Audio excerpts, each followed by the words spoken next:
Welcome to Week 5 and the start of Big 12 conference play, the first time in Paleo Tech history, and we'll have a rematch from Season 1 to get us started. Kansas comes to Paleo Tech this time to play, and behind center they have an experienced third-year starting quarterback, Manu Honeycutt, who's had over 7,000 career passing yards, 57 touchdowns, and only 14 interceptions. His main receiver, David Sepulveda, number 5 out there, this is his second year starting. Last year, he had over 800 yards receiving and 8 touchdowns. The secondary is where the strength of this defense is, as 4 of their top 5 tacklers are defensive backs, and Manu Wood, one of their top D linemen, is actually out with injuries. And the secondary does already have 6 interceptions this year, just like us. Another interesting nugget to see how it plays out in the game is Paleo Tech to start the season has the worst red zone offense in the Big 12 North, while Kansas has the third. So we'll have to see if that comes into play today and if Paleo Tech can start improving on that to really get this season going. The Jayhawks do come to Hot Springs with a 2-3 record, but 2 of their losses are to ranked teams. Utah was a 41-38 loss, and they actually scored 17 in the fourth to win. And then Cincinnati is ranked 8th this year. This looks like it could be another tough game for the Mammoths, so let's see how it plays out on the field and get into the game. There's Manu Honeycutt, the main man for the Jayhawks, and I have a feeling he's going to be a difficult one to game plan for. He is an experienced quarterback and a very good one, as I said in the little pre-game preview, I guess. That's what that would be called. And Harry Stewart III's already breaking tackles in the rain. Harry Stewart, he's almost got 300 yards on the season now after that carry. So, okay start, nothing crazy. And that's a huge hole right up the middle. Perfect start for their ground game. Bad one for our ground defense. And I don't think I've said this yet. It's right to the video, but it's raining again. It always rains, and I hate it. There we go. Cedric Kimball, redshirt freshman, going to be the guy that has to step up next year. Once Parker Lester's gone, he's going to have to be the main man in the middle to get the play call right and everything for the defense. Number 23. Remember the name. Remember the name. Oh, he's just throwing it up. Get the pick. Jamerson Horn knocks it down. Believe that was, to Sepulveda. Nice 3rd and 10 on their first series of the game, and gonna contain the quarterback. They're gonna go. Oh no, we couldn't get off the block in time. What a block pickup from the lineman. We went 2-man, and perfect play call for the Jayhawks to keep the drive alive. Gonna go with Coco as they're going. Oh, they go with the. What was that, man? That was an awful tackle attempt from, I believe that was Presley. The young secondary is showing that it's young already today, and we're 3 minutes into the game. So, not RPO, play action. Pick!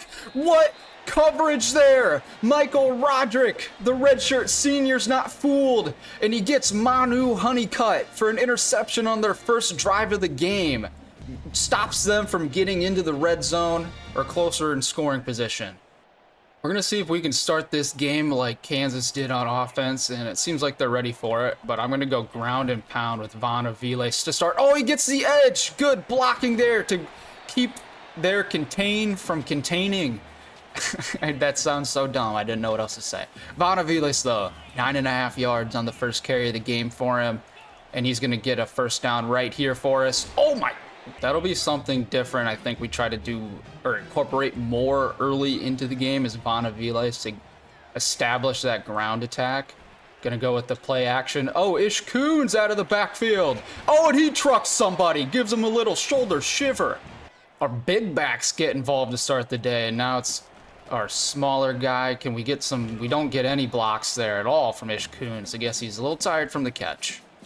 Benjamin Fox, he played a lot cleaner last week. I mean, it has been a minute since I've played, so maybe he threw an interception. I don't remember him throwing an interception. Don't fumble, though.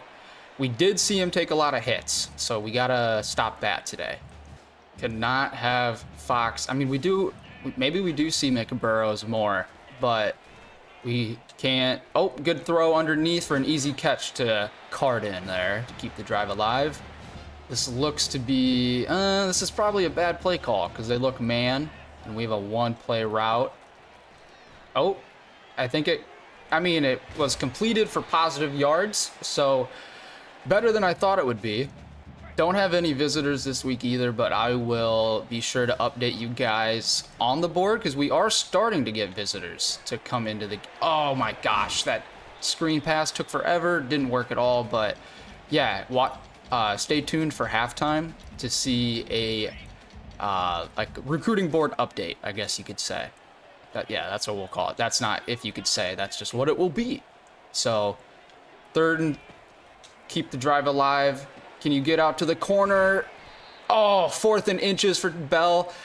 It's going to be 49-yard field goal, but I think we're going to get aggressive here. And usually we see Vanaviles get the ball in this situation. We're going to see if we catch him off guards with Ish Coons. We can't, not really, but hey, at least he fell forward for 3. Ish Coons getting more involved today than he ever has, probably in his career. So, but he's earned it. He's a senior. So, it's okay. Oh, no. Step up. And we're going to slide. Fox, please. Okay. Did not get hit. Did not see anybody get open downfield, and he panicked there. Kind of seen that quite a bit this season from him. I've been trying to play around, too, with our playbook to get some new quicker passes in and get our receiving backs involved. So I'm hoping we can get John maybe deep with some plays like this. Oh, well, the middle of our O-line got demolished right away, and Fox just couldn't react, and he is at a high risk now for injury. We cannot, one more hit to Fox, and he might go down, so we just, something quick. Benjamin, please do not get another hit to the chest. Completion there, and he does! He kind of lofts it up over the middle, and it gets past the first down for Antoine Eakin. And he gets over, 1,000 passing yards on the day now as well with that completion. Gotten away from the ground attack a bit, so can never forget to sprinkle that in. And we did not block at all. That guy, oh no, Eakin, that's an injury that hurts almost as much as Benjamin Fox getting hurt, man. Khalid Irvin now, 82, he's going to be our A receiver there. He is the tight end that will have to... Oh, bad throw, but Benjamin Fox almost got hit in the face, so he just decided to throw it away. We're going to go back to the formation that got us that first down on this series, but Irvin's got a corner route. They're manned up. Maybe that's the look. Nope. That's not the look. That's not the look. Benjamin Fox forces it in. And Kansas gets an interception from their number 4 in the secondary. They tie it up a piece, 1 for 1. Each number 4 has their own interception now. Benjamin Fox, he kind of came off the field, kind of holding his chest, shoulder area. So hopefully he's okay, but I don't know. That was a bad interception, which has been common for him this year. We need to have less of that. So, I don't know. We'll see what Coach Walton decides to do. Oh, what a play from Parker Lester to get him in the backfield for a 4-yard loss. But I think Walton's going to go with McBurrows on this next series to Walton went to the tent. They got to check him out. Oh, he almost tries to scramble, but Malachi Samuels collapses the pocket from the middle. And we get him to go 3 and out, thankfully, after the interception. And there he is, Conrad McBurrows, the transfer quarterback this offseason from Purdue, starts this series as Benjamin Fox is still in the tent, the blue tent. I'm not sure yet. I haven't heard of what a diagnosis. I haven't heard a diagnosis yet, but as soon as we get one, I'm sure we'll get it, because an injury to Benjamin Fox is major news, as we see people, it's pretty quiet in the stadium compared to last season. There's Khalid Irvin. Oh, making a good catch over the middle and gaining a few extra yards for McBurroughs' first completion of the day. And they're not really going away from McBurroughs, you know, not playing much. They're spreading it out with their formation. And he's going deep on his second pass of the day. Back corner of the end zone. Trayon Bell. Toe drag swag. Conrad McBurroughs comes in for this first drive of the day from him, and he ignites the offense to take the lead.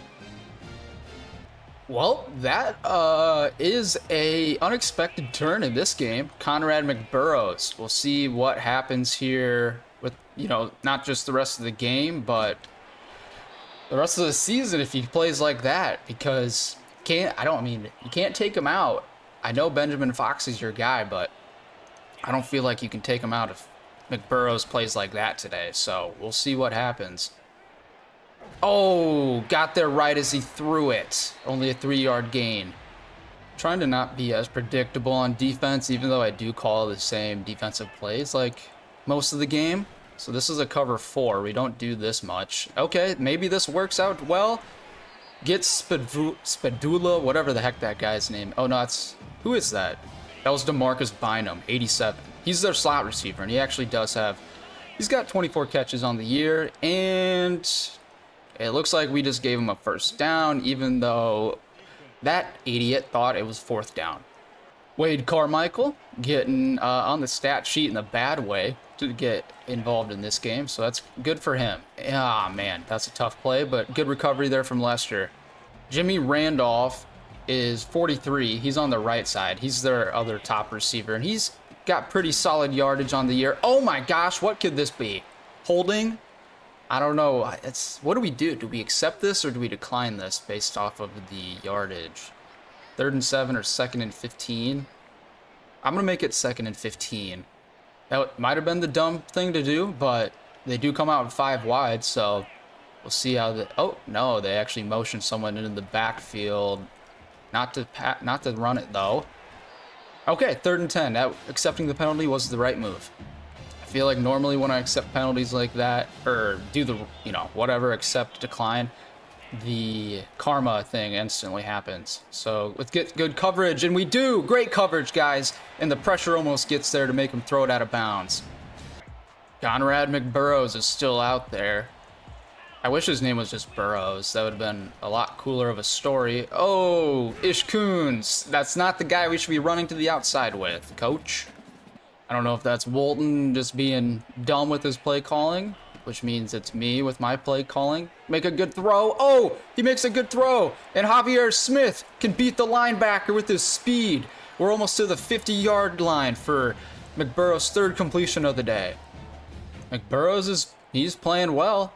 I don't think he has an incompletion. I believe it's 3 for 3. So let's see if he can keep reading the field the way he needs to. Another deep bomb for McBurroughs. No, Terrence Cooper gives McBurroughs his first incompletion.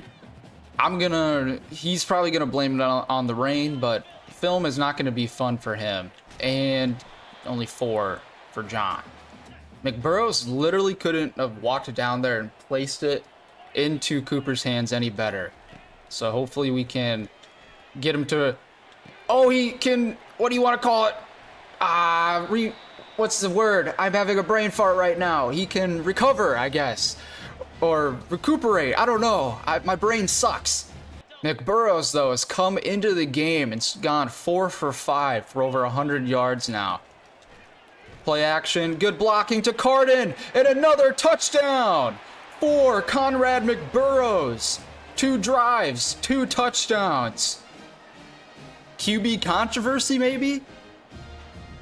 Okay, Conrad McBurroughs. I didn't know that.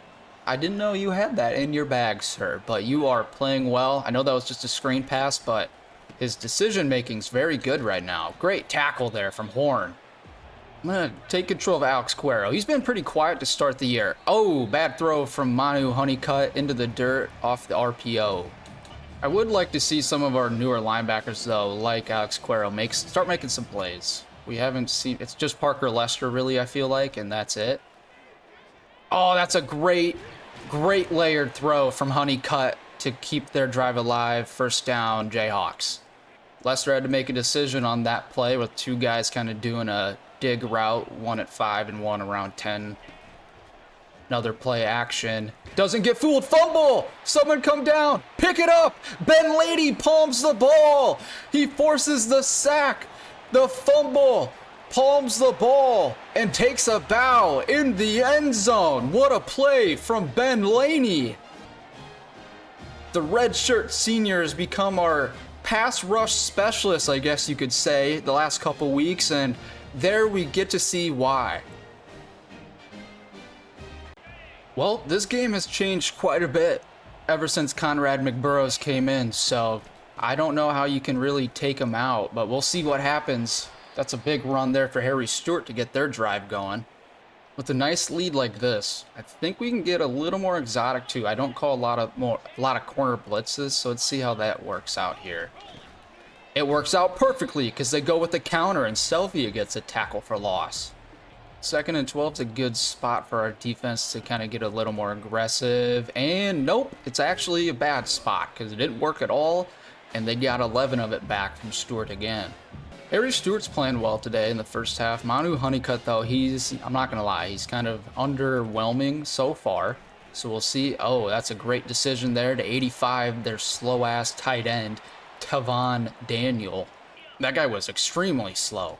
Holy cow, he's got 8 catches on the year for over 100 yards, so must be a lot of easy stuff if I had to guess. Lester gets out there, forces them out, pushes them into the benches and wall. No gain. We're sticking with the 3-3-5, this time getting a man blitz going. And it looks like Honeycutt might have read it with the way he pointed it out, and he saw it right away. Got it off to their slot receiver, DeMarcus Bynum. Honeycutt is 11 of 15 for 99 yards now, so not a terrible game. He's just had some turnovers, but it's raining, you know. There's been 3 total turnovers among the two teams so far. Bynum's being their main look, though, so we want to make sure, keep an eye on him in the slot. Because the slot's usually the position that burns us, I feel like, the most. Easy completion. Ooh, great hit, though. Hold him up for a 3rd and inches to make him make a decision, and they actually call timeout. Elijah Greenwood made a good read there to get the stop, make them call their first timeout of the half. They're going to throw it. Throws it out quick. Oh, Cedric Kimball makes a play on 3rd and inches. He knocks it out of the running back's hand right as he catches the ball, or attempts to catch the ball. So now they'll attempt a field goal to get on the scoreboard, and they do, to make it 3-21. Gonna come out and be pretty conservative since it's almost halftime, but see if Burrow can read the RPOs the right way. Oh, he does! And Carden, he has the perfect throw! And Tyrone Carden runs the right route this time, and he runs into the end zone. 1 play, 1 touchdown to extend the lead again. Conrad McBurrows has ignited this offense today. What a great block here from Trayon Bell to not only get the corner, but kind of get in the way of the safety as well, to give Carden green grass to show off that 99 speed. All right, yeah, so Conrad McBurrows is the topic of this episode. He will be in the title. I'm sure he'll be in the thumbnail. I'll have some TikToks about Conrad McBurrows, I'm sure, to show the highlights, but yeah, that's Conrad McBurrows. What a guy. Coming in here today. First game of the Big 12 play as well, and he just is lighting up Kansas. There we saw Alex Cuero make a good play too and come down and force the ball to be incomplete from the back, or a slot receiver again. That's an easy completion. Cuero and Ahmad Coco in on the tackle. First down. Clock keeps moving, though. I thought the clock would stop, but I guess they didn't have to move the line of scrimmage much, so maybe that's why. I don't know. Whatever. We'll see if we get a sack, and we do! Ben Laney again gets a sack from the left side. That winds the clock down to 0, so the Mammoths have a 28-3 lead going into halftime in the rain. The best we've looked in the rain, arguably ever. And Conrad McBurrows is playing very well, so we'll see how the game continues with him behind center. Finally have some updates to our recruiting board on the season.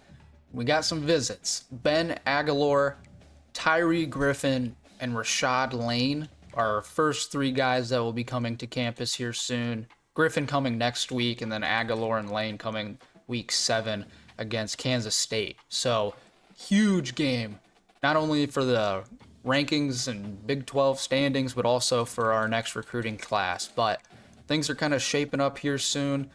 Got a decent lead, or building a lead at least, on quite a few of these guys here.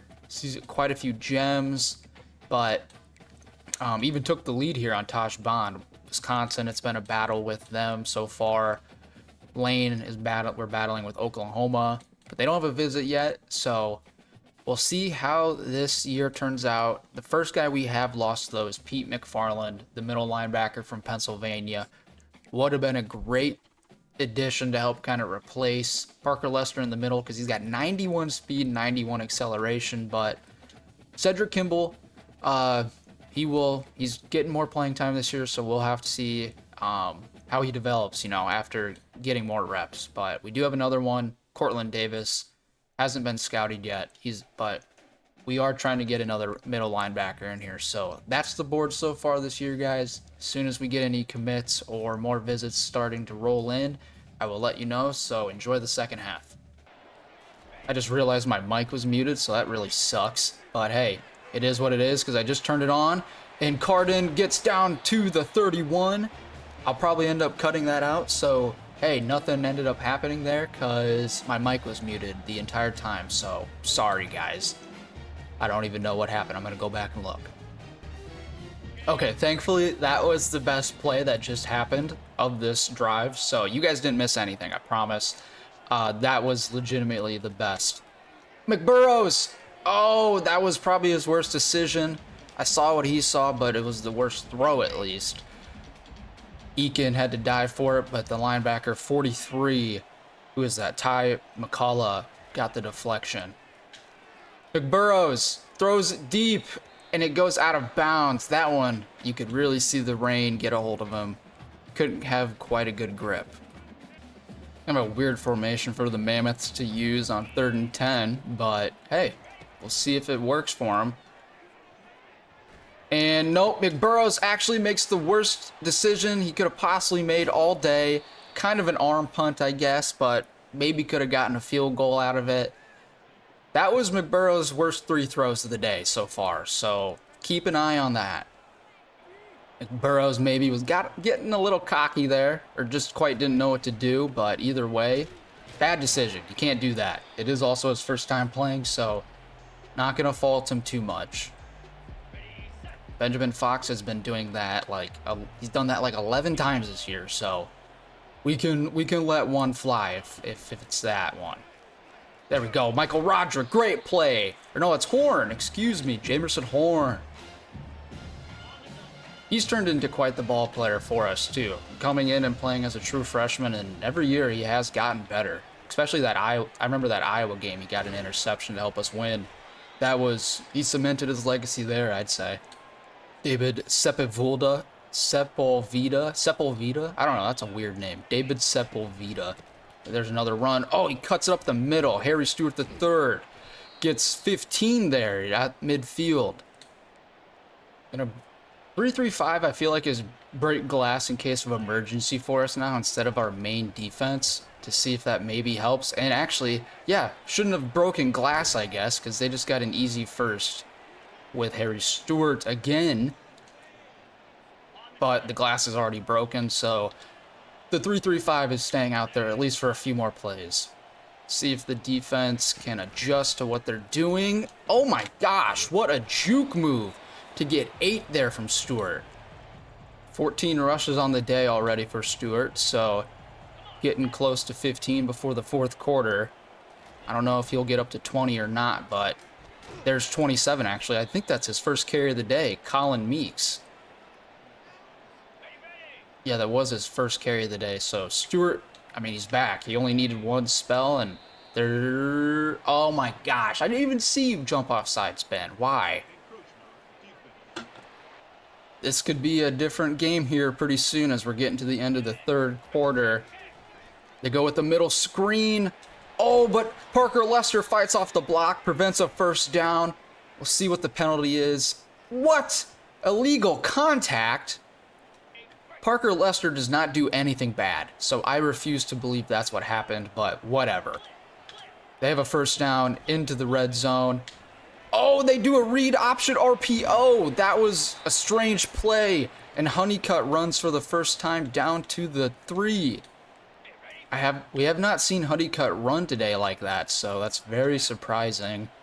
Probably going to run it again if I had to guess with the way they've been doing it all day. Oh, Jamerson Horn, the last line of defense. Great tackle as he smashes the hammer on Harry Stewart.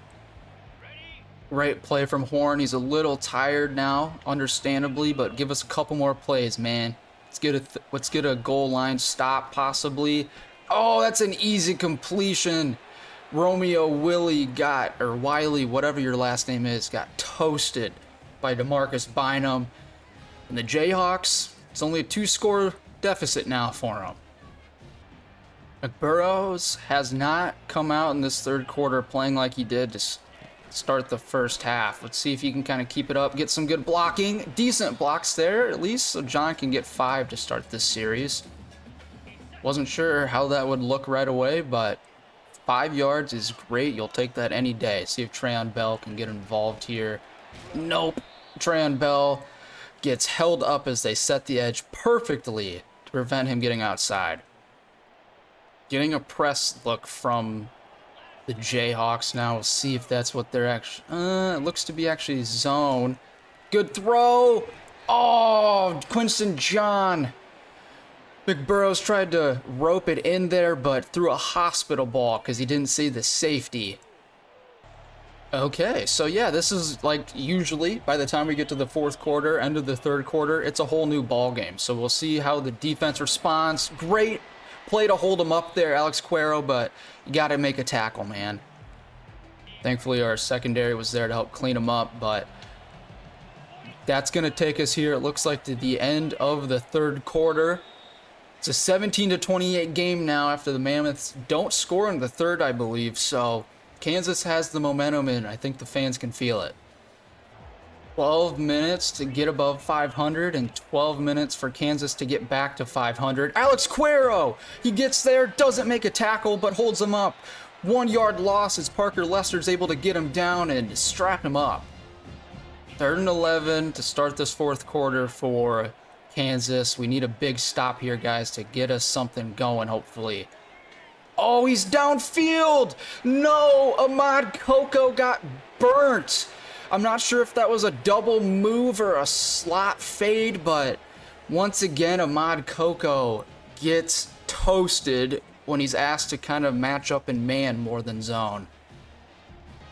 They are going for 2 as well to make it a 3-point game, and what a game this has become now. There we go. Get him in the backfield. Alex Cuero gets in there with Parker Lester to keep it at 5. Benjamin Fox is actually back in the game now. We'll see how he responds after getting benched for a bit. Oh, and he jukes for 9 yards there on his first play back since the first quarter. I'm not sure what happened to McBurrows, but maybe Coach Wilton felt like we needed that veteran leadership back on the field, but it's just a handoff to Quinston John. He runs down to the 42 to hopefully get us back within scoring position. But now McBurrows is back in the game. I have no idea what Coach Wilton is doing right now. I don't know what the goal is, but McBurrows gets it to Ishkoon, his second catch of the day for 7. I am very confused, so if anyone watching this is confused as well, that's okay, because I am. Get it off. He gets it to Antoine Eakin. Get the safety. He can't match up with Eakin's speed, and man, and they blitz the backers. One thing I've noticed as well with McBurrows in the game is when Kansas blitzes, there is a like flash above the defender's head, so that must be one of McBurrows' what is that, like mental skills or whatever they're called. I'm not even sure which one that is, but it's just probably something to do with like reading pressure if I had to guess. Throw it, gets it. Ish Kuhn's third catch of the day. Positive yardage again. He's getting way more involved than I would want, I'd say. He won't be involved here as it's 3rd and 7. We are in scoring range, so please don't make another bad decision, McBurrows. I would prefer you don't do that. Gets John. Oh, he took John, though, back, so it's 4th and inches.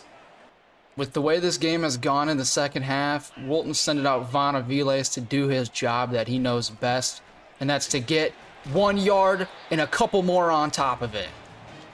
Possibly some pressure coming from the right side here. We'll see how they respond. Nope, no blocking there for Eakin on the tight end screen, actually a loss of 1, so that's a new play. Almost 6 minutes down in the 4th quarter. 6 minutes to go. We'll see how this game finishes. McBurrows, you don't have the speed. He gains 4. That's a flag, ref. Come on, he hit us out of bounds. That was Patrick Mahomes. That's a flag all day. Still in scoring range, McBurrows, all right? Don't do anything stupid. He does audible Smith out of the backfield. Oh, he tries to throw a quick throw, but Smith can't get his hands onto it. He doesn't look back in time. That's just, there's not that chemistry there. And George Lincoln III kicks it through, and he adds on to this lead to hopefully get us a win today.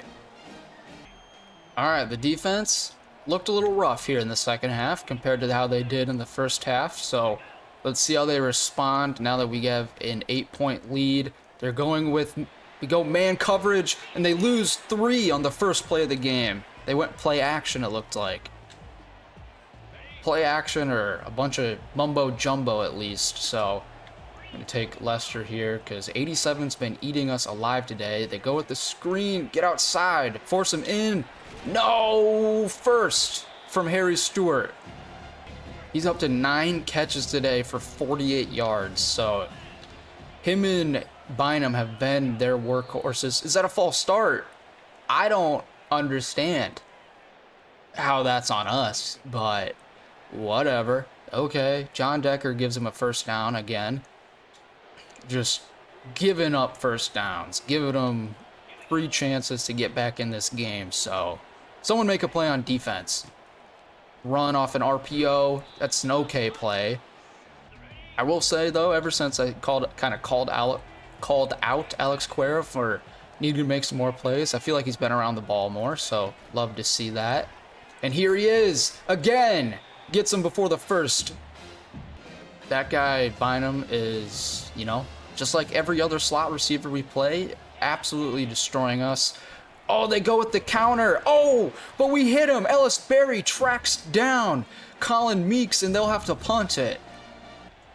We'll see if McBurrows is able to put the ice in the game and give us a win. Oh, great burst and cut there from John to get the first down on the first drive of this series. Coming down here with almost 2 minutes to go. I don't know if that's bad vision or just not patient enough, but that play takes us to the 2-minute timeout at least. Kansas they're not coming down really showing pressure yet, so we'll see if we can get the first. Get to the outside. Oh, Javier Smith gets to the outside. Spin move. First down. And that should do it. What a play call there. Great run for Smith to get involved and finally show off his juice to put the ice on the Jayhawks. They did call their first time out, but oops, called the wrong mic, but we will have to run a few more plays. Probably quite a few more. Oh, gets to the outside. Von Aviles gets a few yards, makes them take their second. And now our other back, Quinston John, the top back of our 3-headed attack. Can we get the first? And he's got green grass, and he's down to the 17, and that is gonna do it. We get our first win at home on the season, and the first time we're at home since winning the national title game. McBurrows, He's going to be the talk of the town. The small town, I don't even know the population of Hot Springs, South Dakota after this one. Kind of a weird game, but we did have over 100 yards of total offense. Most of it, as you can see, 28 points in the second quarter. That's hilarious. So we still have to figure some stuff out on offense, but McBurrows came in. I mean, Fox didn't even play bad, but McBurrows came in and he did his thing, obviously. Ignited our offense to get us to that 28-point second quarter.